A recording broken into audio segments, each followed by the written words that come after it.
Well, welcome listeners to this episode of Listen Kristi. We're very excited to have you here with us today. I'm Liz. Kristi.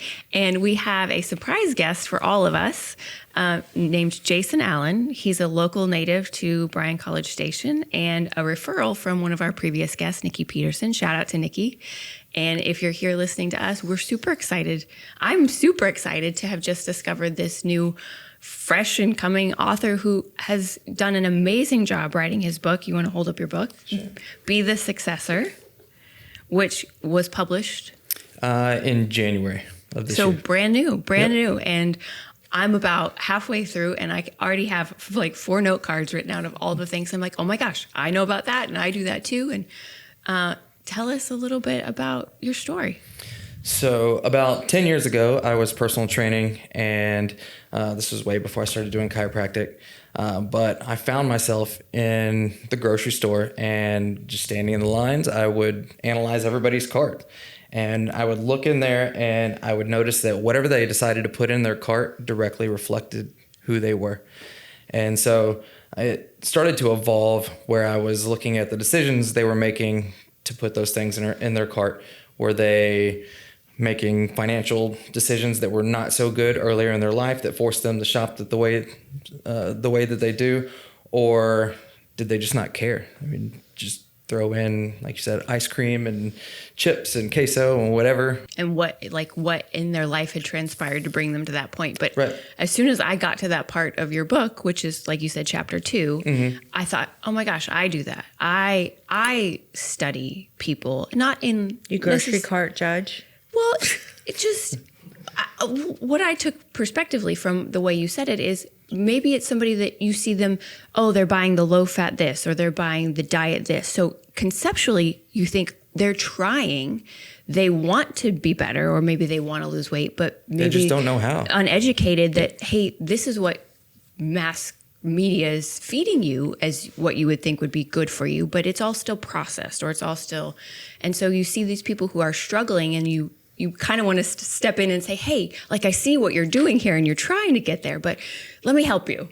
And I think probably for you, because you're also MMA fighter, that so much of what your knowledge, even in chiropractic work, is you have a very good understanding of how the body runs and operates and burns fuel and all these things, right? Right.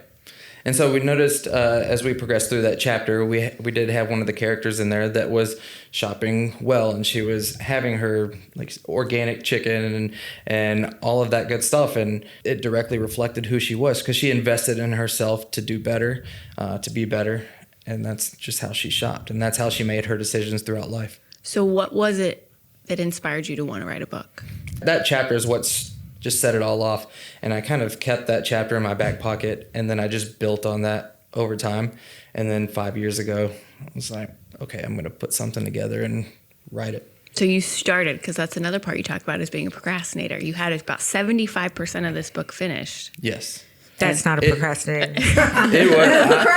I sat at about 75% for the longest time.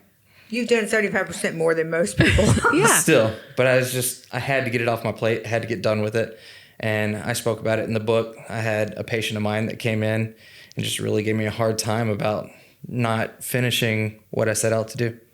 And so that kind of lit a fire under my butt to get going. But was there something prior to you writing this book? What chapters in your life? Was it dietary issues? Did you ever have weight issues? You said you're an MMA fighter, also personal strength trainer, things like that. What discoveries did you make along the way? Like, yeah, what's your personal backstory? Yeah, give us the backstory. I went through school, went through undergrad. I dropped out of school. I got kicked out of school because I never liked to go to class. Then that kind of set me back. Did you wear orange? You got kicked out of A&L? No, I went to school up in Missouri. I had a wrestling scholarship up there.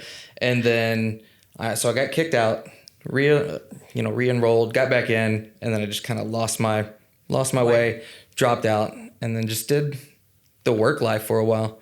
And I learned a lot of good lessons over throughout those years, but it created a lot of hardships as well. And I went back to school as a non-traditional student, and then really had to work my way through. I had kids and everything, trying to go through a doctorate program, And so a lot of this book is just to prevent people from making the same mistakes that I did and just eliminating a lot of those unnecessary hardships. You know, I know that some of the feedback that we've gotten so far in is you referenced a few times about being an overweight child. People are like, give us more, tell us, I mean, how did you overcome that? Tell us about your childhood and like fitness, because you're obviously a young guy. So you've got a lot of knowledge in there to already be writing a book at, you know, at such a young age. Fitness and sports were always a big part of my life. And I wish that it was a little bit more diverse with art or music and stuff like that. But everything was centralized around sports and just being athletic. And so that's what took me through. And that's what got me in, I don't want to say got me into college, but that paid for my college and allowed me to do that. And then, but like I said, I took it for granted and left. As a lot of, and I think, you know, talking with Shanna the other day and also Nikki, and we've kind of sat around this table, you know, this studio and said, like, what are the differences that we're noticing with this generation maybe that are applying lessons earlier, hopefully in life? And I think it's about access. Like, you're a young guy. Yep. You've got 8 children in your care, and you're 42 saying, hey, I've learned these lessons, but it's on my heart and it's on my conscience to make sure that I put them into writing. And I try to deliver this message maybe a little bit sooner or earlier than I was taught or than I retained this, because if I had taken this wealth of knowledge and applied it younger, I'd have saved myself from all these burdens, these hassles. You know, the part of your story where you talk about deciding you're going to go back to school. You said you and your wife did this thing every Wednesday. It was, tell me. Workshop Wednesday. Workshop Wednesday. Yes, Workshop Wednesday. Where the two of you would sit down, which I love this, as a partnership and say, okay, these are the goals and these are what we want to, the things we want to achieve. How do we get there together? How do we brainstorm on how to be successful, not only as a couple, but as a family and as individuals? And tell us about that even. I felt that the Workshop Wednesday was a better investment of my time for the future than just going to work for those few hours. And at first it just started off 2 to 3 hours in the morning, and I would go into work at like 11 o'clock and then finish off the day. But as we started getting more involved with different things and different projects, you know, it pushed out to where, you know, I only work from 2:30 to 5 on Wednesdays because we're doing all of this networking and planning for the future during that time. Now, was this something, you said your daddy worked in coal mines, right? Was this something you were taught as a young guy, or you just... Where did you develop the Workshop Wednesday? It just kind of came out one day. We're like, let's take this time to just really look and outline what we want to do. I feel like I'm a lot more entrepreneurial than what my family showed. In my childhood, they were a lot more blue collar, 9 to 5. Let's go in and work and be done with it.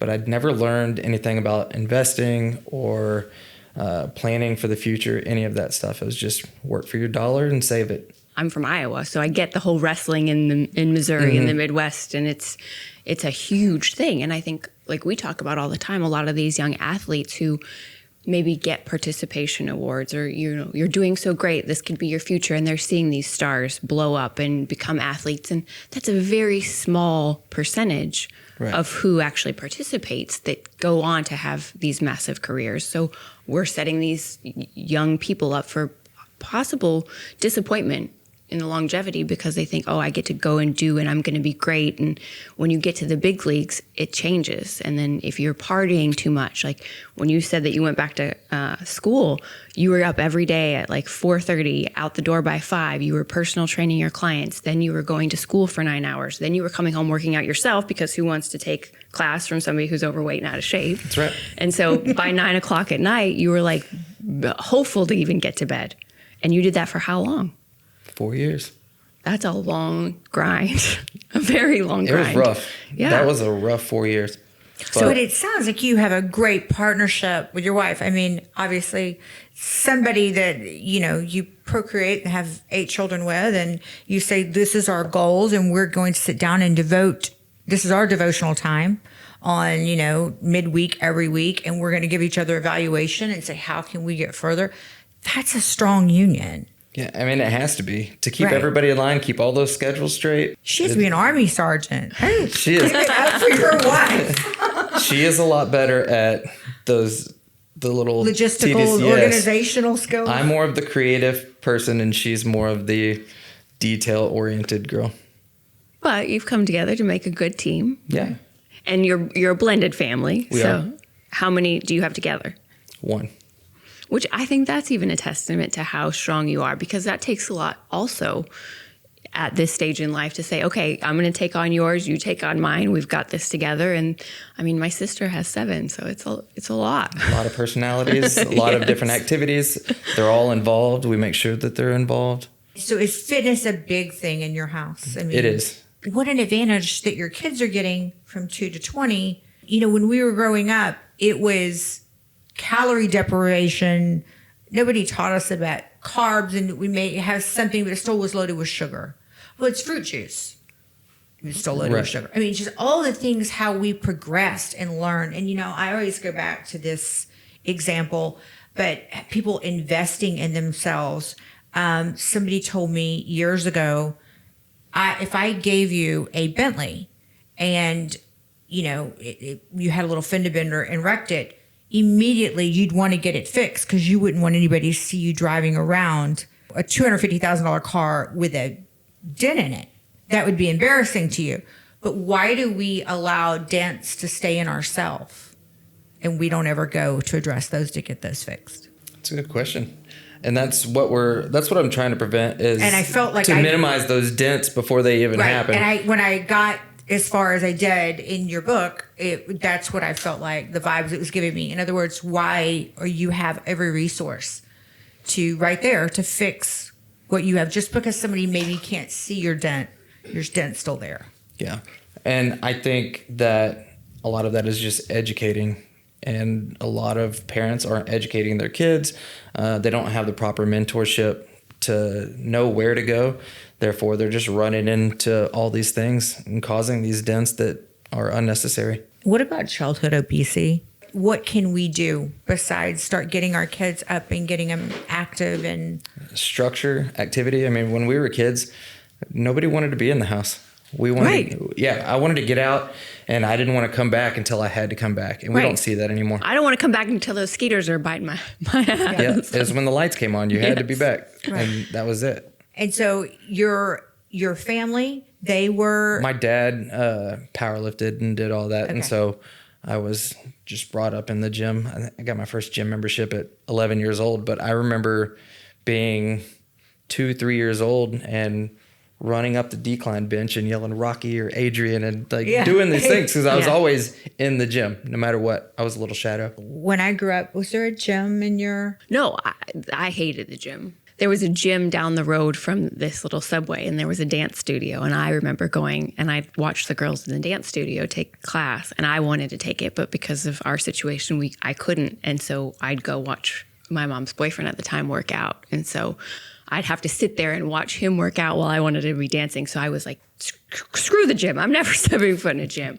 But like you, I knew what it felt like to be active and to be out. And I was still an overweight kid, but I feel like so many of the things that you observed your family working hard and how you grew up. And I think you're one of the people that had the good fortune to have some really rough experiences. How did your childhood kind of motivate you to put different things in your cart? Exactly like just like you. I mean, I started out, because of my dysfunction in my home with my parents. I ended up bailing and saying, you know what, I'm not going to stick around for this. I'm going to go live with grandma and grandpa. Well, my grandmother was a food comforter. So, oh, honey, you're upset about here. I baked you a Twinkie cake. Oh, honey, you need something else. Here's a cheese and mayonnaise sandwich on Wonder White bread. Here's 3 of them. And, oh, yeah, wash it down with 3 Sunny Delights and, a bag of salt and vinegar chips. Yeah. Okay. And it's funny. food was love? Food was love. And I took it as that. But my little caveat story is I ended up seeing somebody on television one day who inspired me. And I remember fixating on just because she's not part of my family doesn't mean I can't take what she's done with her life and apply those lessons. Even though I'm not being taught them in my own home, I want to glean a little bit from that side of the tracks. And so I started sneaking out of my house at like 2:00 in the morning, and I'd go for walks, and I would give away my lunch at school. How old? 12. And so I would just walk and walk, sometimes until the sun came up. And I did it under secret because I felt like I was going to be in trouble for wanting to lose weight at that point. And just realizing how much resistance there was to maybe being different or thinking different or trying to be better, even young, you realize there's not really a lot of people who necessarily cheerlead you because too many people are competitive. But there's no competition in wanting to be the best version of yourself because, like you said in the book, the only person holding you back is you. Yeah, you're in competition with yourself, and that's it. And I feel like people just want to be better. I mean, you have to want to be better, right? And put in that effort. And that's what I try to instill in my kids: just encouragement to be the best that you can. And I tell my kids, outwork everyone all the time. Just keep putting in the work, and it'll pay off. But do it now, and don't wait until you're 40. Until you have to. Yeah. You said it takes no money to be enticing because creativity and charisma are free. That's right. I love that. Because it's true. I have to admit that, you were amazing to come on at the last minute. You and I had just started visiting. So I had planned you like a month out. And then something happened and one of our guests got sick. And I was like, can you come on? And I was like, I don't have your book. I downloaded the Kindle version. And last night she was like, this book is amazing. This book is amazing. Honestly, I have to tell you, I don't know if you're familiar with it, but one of the books that I've also recently read and just really gravitated to a lot of the lessons was Glennon Doyle's book, Untamed. And I felt like she just did a really great job of, I don't want to say dumbing down, but making ideas and principles that could become complex really simple to understand and apply. And yeah, this is the right train of thought that you should apply for a life well lived and very authentic and true to yourself and your own integrity. And I feel like, what does life do? Huh? What does life do? Life happens to you when you're... No, life happens for you. Oh, yeah. Not life to doesn't you. happen to you. Life happens for you. And it's true. And you also talk about perspective, which I think is a huge lesson. Like, we all want to sit here and talk about, like, oh, this happened to me today, or, my bunny died, whatever, like there's tragic things that happen all the time. And if the rabbit died, that's another episode. but no, like, Does everybody get that joke? The rabbit died. Are we talking about the slasher movie with Glenn Close? I am a fossil. The rabbit died. The rabbit died. He's got 8 kids. The rabbit died means you're pregnant. You've never heard that? I don't know that one. Please say this in here and tell me. So, The rabbit died means you're pregnant? yes. In the South, that's how they used to do the pregnancy test. I'm sorry to tell you, Killed a man. bunch of rabbits. Reagan, the super producer. I mean, I What typed is- in the rabbit died, and the second option was the rabbit died pregnancy test. I've never heard of that. The rabbit died has historically represented to the patient a notification that the pregnancy test was positive. Not saying you're fertile. I don't know if Well, you've listen, had I'm here to tell you, it's not me. It certainly isn't her. Reagan? At any rate, but to discuss perspective in such a way is we could all find things to be upset about or to be, to get down in the dumps or depressed about. But if you really look at what's going on globally and what other people are sacrificing or suffering through even, and be comparative and say, you know what? I could have it so much worse. I could have it so much worse. Because these things happen to everybody. It's not like you're all by yourself on some little island where nothing Unless happens. you're Puff Daddy. I guess so. But it's about mindset and just not feeling sorry for yourself and grinding it out. One of the other things that I'd like you to actually elaborate on is the phases, because until I read that, I really never really thought of it that way. But the phases of life that you go through, sometimes if you can just actually think about it, you know what, this is going to be an ugly phase or it's going to be a really hard phase, but I'm doing it in the preparation for what's to come. Are you talking about the seasons that I had? So, and it goes back to the sports world. I mean, you have your off season, you have your preseason, you have in season, and you have postseason. So your off season is where you're just grinding it out and getting better. And that way, whenever you do get around the season, everything's ready to go. So that's the longest and hardest part of life, is just putting all those tools into action. And then you get into preseason, and that's your time to fine tune everything, make sure that it's all good, your strategies are good. And then in season is where you perform. And then I say in the book, postseason is the shortest season of all. Pat yourself on the back and get your butt back to work. That's it. It's true. Because if I go back and I think about life, you know, I'm sure none of us are where we thought we'd be at this point. But you can think about, oh, yeah, that's when I really had to work my butt off, or I had to not care what was going on around me because I knew I had an other ulterior motive or a goal to reach. And it took a lot of time or energy or focus. Yeah. You know, it's so funny when, not the funny part that I had a stroke, but I had 6 strokes during COVID, and 5 in the carotid and 1 on the brainstem. And it got to the point where I was on a whiteboard because it was too hard. And if somebody interrupts you, it just, you feel like you got to start them, you know, it's very just frustrating. refocus everything. And I can remember writing on this whiteboard and showing it to my daughter. And she said, Mom, here's the deal. Nobody writes in cursive anymore. Really? And so I felt like I had to start all over again. But the graduating early, that's like the 4th or 5th parent that we both have 17-year-olds. And now this week is the acceptance letters and things in the portals that start dropping. And I'm just like, what does she have? Like a 5.0? Oh, yeah. 1570 on her SAT, you know, and she's being waitlisted or, you know, certain places. And I'm just like, wow. You know, before I can remember graduating from school and was like, okay, we're going to A&M, I'm going to Texas. It wasn't like it is now. Everything's so competitive and there's so much to it now. Right. But again, that's, I think, a younger version of what you have. You said you're already working on it, so I'm not giving you an idea, but you're going to do a young adult teen version of this book. Because I think it's important to start educating them earlier than just once they get into this entrepreneurship journey in their 20s and even 30s. You know, start teaching them young. Everything will be dialed down. Language will be taken out. Age-appropriate examples. So maybe instead of beer and cigarettes going in the shopping cart, it's going to be video games and whatever.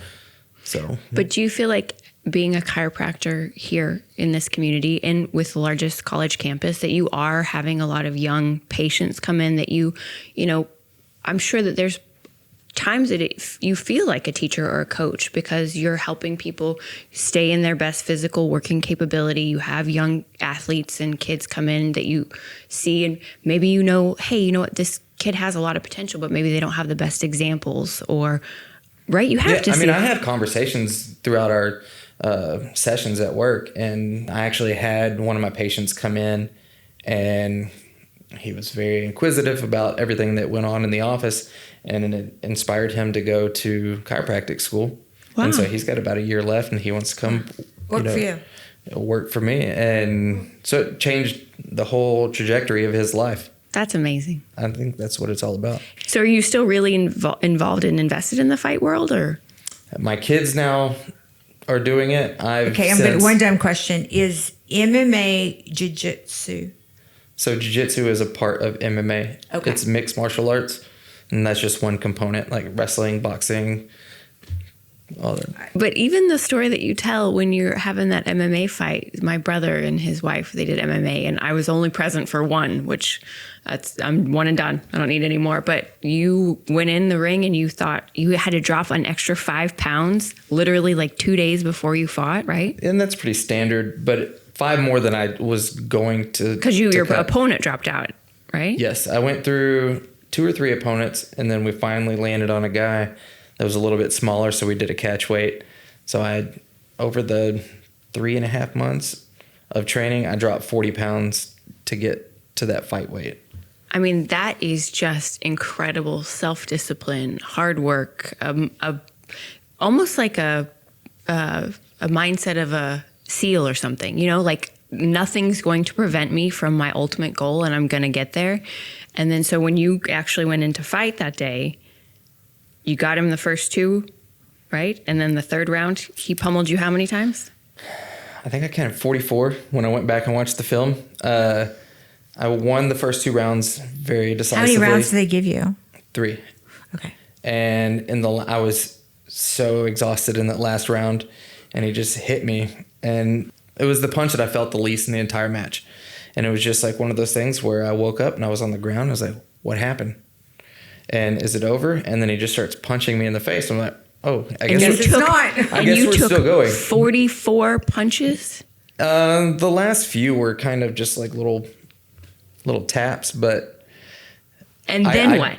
Well, I saw his leg standing right over me, so I just grabbed it and just resorted back to wrestling. And I pinned him up against the cage, and then I took a few more, finally got my head out and took him down and got on top and just rode the rest of the round out, and that was it.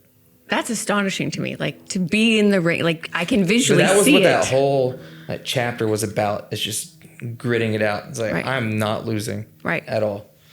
But it's funny that you say that right now that you say that that's pretty standard. You have to. I think, and I could be wrong, but I do believe that there's some sort of willpower or mental, something shifts when you decide that you're going to be in complete control of your body, of what you eat, what you don't eat, your physical effort, your exertion. There's a different level of discipline that athletes have when they're able to transform their bodies to that point. I don't know what it is. Maybe you can talk about that a little. It's discipline. It just takes a certain type of person to have the discipline to do that. And then you look at somebody that's just born with so much talent, like a Johnny Manziel, born with so much talent, and just wish somebody had reined him in a little more. Right, but then again, there's the difference. I think that comes. What was in his basket? Yeah, and I say it somewhere in the book. And I'm not picking on him. I'm a fan. But no, me too. But you have to grow into that fortune and fame, and I don't feel like he had the proper time to grow as a celebrity. And the foundation, no. It came on too fast. Camera phones and 19 years old. That's a bad combination. Right, but I think that goes back to one of those things that's one of my favorites is you can't love someone for their potential. So everybody else saw his potential. Nobody else told the A&M fan base that. And if you would have watched him against Alabama, right, with the stands that had filed out, and that this game is over. But the difference Johnny's is like, no, it's not. And to watch him, and I mean, I've been on the field. God, I've been run over by people, standing on the side watching him. And it's just, I think so many men, coaches in power, whatever, took advantage that, somebody's handling that at home. We have this little show pony that we release, and now everybody's talking about us. He was a scratch golfer. He was a great baseball player. But that means nothing if you can't control yourself. Right. But when you do have an underlying force of people helping you, that makes a huge difference. I mean. So I feel like they were helping him in a way, but also enabling him to create or to continue this behavior. Because there are stories of him going out and drinking the night before a game, and the coaches would be like, as long as he performs. Right. And I That's what I mean by the show pony and the box. Yeah. That just turned him out when things were advantageous to them. Yeah. Well, and I think like we talked about with Nikki also, when she talks about some of these, it's the same thing for young actors and actresses and, singers, talent. It's the difference between all these people rallying behind somebody who has the potential, but they haven't had to work hard enough to make sure everybody sees it. I think when you have to work harder to show up for yourself and your audience comes after the fact, you're already so ingrained in knowing how to be your own cheerleader that the noise doesn't matter. So unfortunately, Johnny never had his own belief in his own potential that prevented him from making bad decisions or kept him in the game long enough to really rise to the occasion fully because he got in his own way. And I think what you say so well is like, you're it. You're the beginning, you're the end. You're what's going to either inspire you or trip yourself up, your mindset, your mentality, your perspective. And I just think that the way that you go about spreading that message is great. And I love that you're doing a youth book because I think there needs to be more of those messages being shared early. And it will resonate with me forever now. I'll go, what's in your basket? Yeah, you're going to start looking, aren't you? Yeah. And no, but just emotionally too. What's in your basket? Yeah, it's all metaphorical. So Right. not just at the store. I mean, wherever you are, you're analyzing these people and they are their basket. What is in you? Have you thought about taking this on a motivational speaker tour? I've never been a good public speaker. And that was one of my goals for 24 is like, okay, I'm going to get better at public speaking because I know if I am going to get this out, I'm going to have to be able to speak. Yeah. Yeah. I mean, just to say out loud, again, you're married, you have 8 children, you have a successful chiropractor career, you have finished your book that you started 5 years ago, and you want to do your second at 42 years old. That's fantastic. And to be so well-centered in your mind that now you're teaching not only your children, but all the kids that come through your practice of like, hey, just put a couple of these lessons to work in your life and watch the payoffs come faster. Yep. Just pave the way. That way they can go through it without the dents and potholes and all that stuff. Now, how much does, besides discipline, diet make a huge difference? And just not just an appearance, but how you're feeling, your attitude, your focus. Is it true sugar's really the worst thing? Sugar is your primary inflammatory promoter. And it's just our joints are... Yeah, what made you decide you wanted to be a chiropractor? You haven't gotten to that part in the story yet, or in the book? Don't shame us. Well, you've only had it for one night. I was personal training and I was running a boot camp in Kansas City. And this lady who had been training for 2 years comes to the session. She's like, my back hurts so bad. I don't think I can work out today. I had never been to a chiropractor at this point, myself personally. And you were how old? I was late 20s. Okay. Never been to a chiropractor before. And so I told her, I was like, just lay down on this mat. Let me see what I can do. So she laid down and I just kind of worked on her a little bit in her mid back and I adjusted her just based on the knowledge that I had of the body. And she stood up. She's like, that was as good as my normal chiropractor.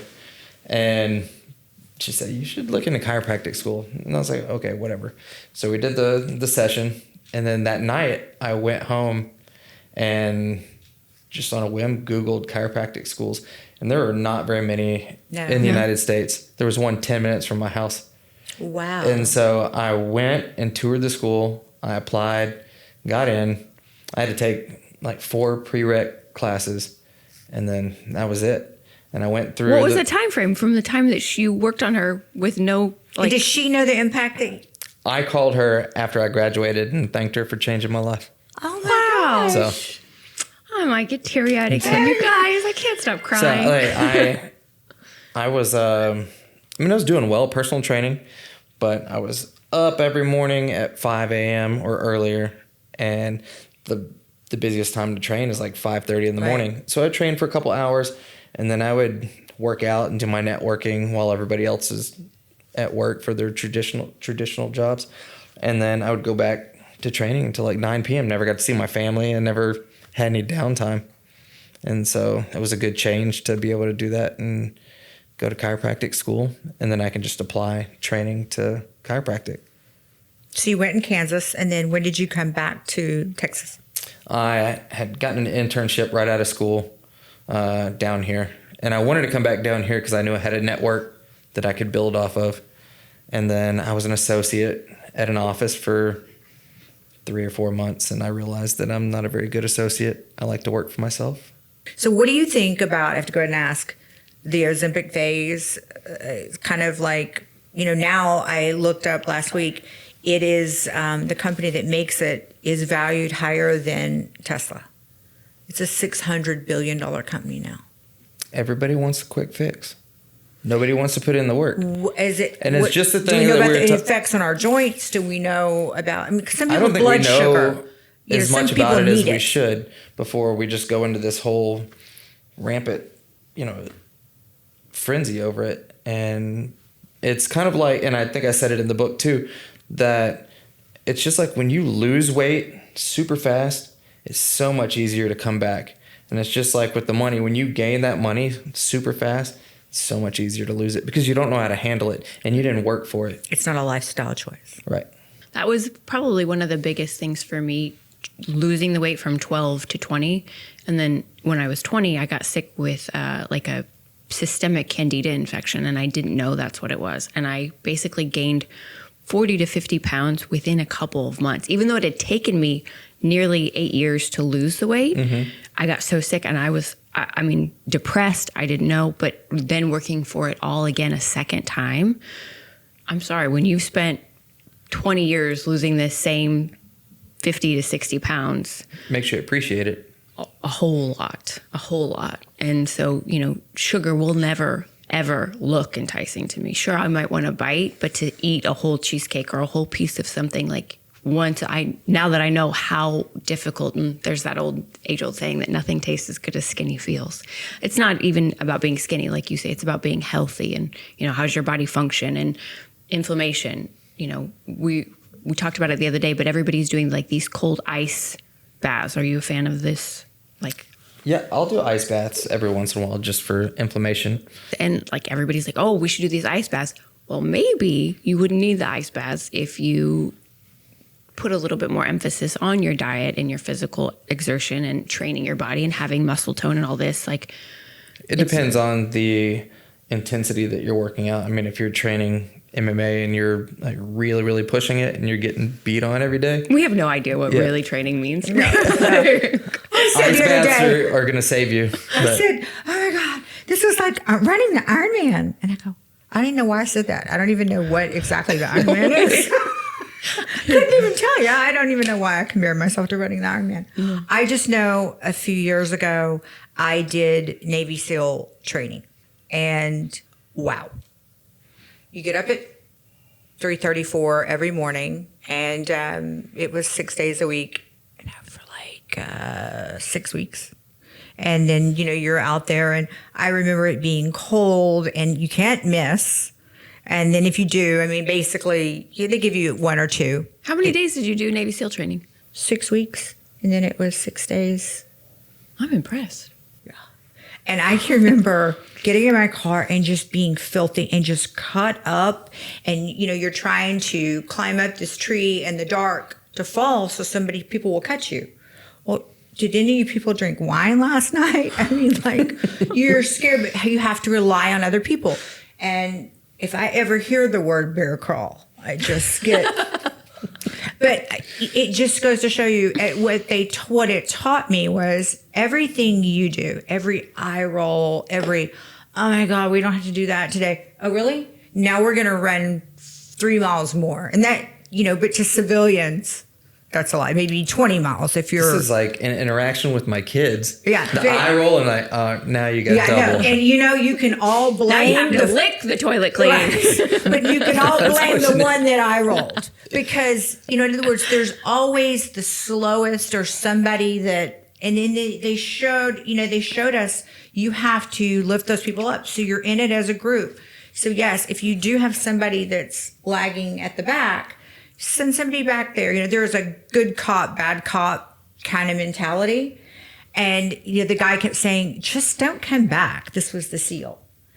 And my friends were like, why are you? You're paying him? I want that T-shirt. They give you a T-shirt with magic marker, wrote your name across it when you graduate. I was like, I still have that T-shirt. Okay. And I remember I had dry sockets. And I was like, I can't not go. He wants me to quit. Right. And I just remember him sitting, and I was like, it's just so sandy down here. And he goes, this isn't a spa, Farrah. And then here comes I assume he was a Navy SEAL too, and he comes and he's like, come on, you got this. We can do this together. Your mind, when your body gives up, your mind can still go. You talked about that too. Mm-hmm. Yeah. The mind can still override everything else. But your mind will give up before your body will. Right. So you just have to push through that Right. and keep going. And that you can keep going. You can keep doing it. And it was tough. It was tough. And it was funny because the Houston Chronicle had come and done a story, and the news had come and Saying what, Kristi Schiller's climbing around in the dirt? It just so happened that they profiled my class, and I was like, look, I can get you all the press you need, because everybody, I think we should get People Magazine down here to know that I finished this class. And then I remember there was a lady in the class, and she had climbed Mount Kilimanjaro. And I was like, I think maybe I bit off more than I could chew. And I found out that she had just had twins like 2 or 3 months before. And this was her mental, to get back in the game. And I was like, good God, I'm a wuss. But just how much you rely on other people. And that sometimes in life, yes, we rely on ourselves, but sometimes we do have to rely on other people. And how important it is. And, trying to climb up that tree to fall back, hoping that somebody's going to catch you. And you can't really see what's down there. And it's 5 o'clock in the morning and it's really dark. And, it just goes to show you that we can all work together as one for something. And I felt like mentally I was in the best shape of my life. Now, I don't know if I could probably make a little more of a muscle when I left, but I felt like I could take on a pack of Banditos when I got out of there. The charge that you have when you've finished something. I wasn't the best at it, but when you finished it, you say, okay, this was 6 weeks of my life. Would I ever do it again? Maybe I wouldn't do it in the winter versus, summer. I'd have different ways, or I'd go into it with a different mindset. And I didn't know anybody else in there. So I didn't have anybody to really. I'm shocked and I'm so impressed. I can't believe you've never told me this story. Yes. But it's just the fact that you have to rely on somebody else. And that, if you're a sniper, you've got a spotter. I mean, it is okay to ask for help in life. And I think in a roundabout way that's, so reading a book like this, and I'm just so excited knowing that you're going to write one for our future, for the younger kids, because this is something that, people need to understand. Maybe somebody else has a dream or somebody says, hey, you'd be really good at something. Like and the chiropractor, you probably, like you said, you never really gave chiropractic thought. I had no idea what it was about. Right. I mean, it was just this thing that I had heard about, but I had never actually done it and been a part of it. And I had to have a guy I grew up with the other day sent me a note and said, hey, I watched your pod. Y'all did so great. He goes, remember the time we were in English class and we got in trouble for talking and the teacher threatened to send you to the office? And I said, did you say so? He said, I stood up for you. And he said, I told that teacher one day she's going to be paid to talk. And you're going to be sorry for trying to put a lid on that. And I said, I do remember that. And he goes, so see, you never know. Where are those paychecks? But it's the same. Maybe somebody else says, hey, I want to write a book. I don't know how. Did you shop this to some different publishing? I shopped around to a few different editors, and there were a few that were just really pushy. I was very skeptical. And pushy because they wanted to change the message? Or? No, they wanted to change. They just wanted to get paid, basically. Right. And that's what it was. And I was like, I'm not going to just jeopardize all the work that I've done for somebody to get paid. And I shopped around online, and I found this lady and read through her bio, and then I had a phone interview with her. Super sweet lady. And I said, okay, I'm going to shop around a little bit more. And then I did some more research on her, and I realized that she lived, I have a house on Lake Conroe, and she lived in the same subdivision. I was like, okay, that's too much of a coincidence. Like 2 streets over. And she was one of the top rated editors in Texas. So I was like, okay, we're going to go with that. And I brought her on last summer. She pushed me to finish that last 25%. And then she knew the editor. We self-published through her. Congratulations. So, thanks. Yeah. Like, really, congratulations. That's Very proud of you. a great accomplishment. And again, I'm so impressed. Thanks. So impressed. I didn't think I was ever going to get it done, but I'm glad that it's done. Now on to the next thing. I know, but your kids, I mean, that's something everlasting that they can pull off of a shelf and say, my dad did this. Yep. And that's why I wanted to make sure all their pictures are in there and What's some advice you'd give to somebody writing a book? just put pen to paper and Just get do it. after it. Yeah. Any ideas that you have, just make sure you're writing them down. Don't let them get away from you. I outline everything out and then just kind of piece it in there. I think with the second one, I'm going to try to write it front to back instead of very abstract like I did with this one. But I like your conversational style. I'll stick with that. Did you feel like it was a natural ability that you had once you got started, or was it a challenge? I mean, So something that a lot of people don't know about me is that I was doubling as an English major, and I got well into the degree and I came across this professor and she hated me. And so I dropped it. Mm-hmm. But I loved creative writing. I did poetry and all that growing up, and I just loved doing that stuff. I feel like I have a knack for storytelling, and that really comes out in the book. that's so funny. I took independent composition my junior and senior year because we didn't have that kind of an English teacher in high school. And then I don't know, I think got 35 or something on my test scores. And then I went to college and my English professor, focused more on the football kids in the front row. And I was like, that's it, I'm out of here. But I love the concept of creative writing and getting your stories told. And Yeah.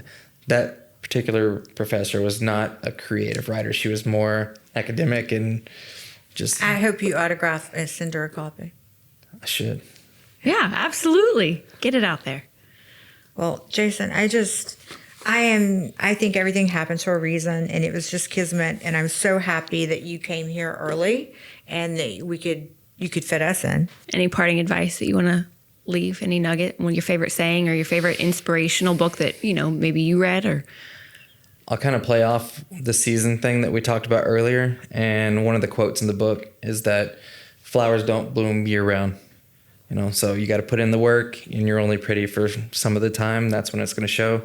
And then it's just time to get back to the drawing board. it's true. Well, thank you so much. And like I said, I can't wait for, have you already started book 2? It's being outlined right now. And you have an Instagram page for this, or is it personal, or I where can have people the find you? Instagram. It's Be the Successor Book on Instagram, and then Be the Successor on Twitter Okay. or X. Perfect. Thank you, Jason. Thank you. Say goodnight, Lucy. Good night, Lucy.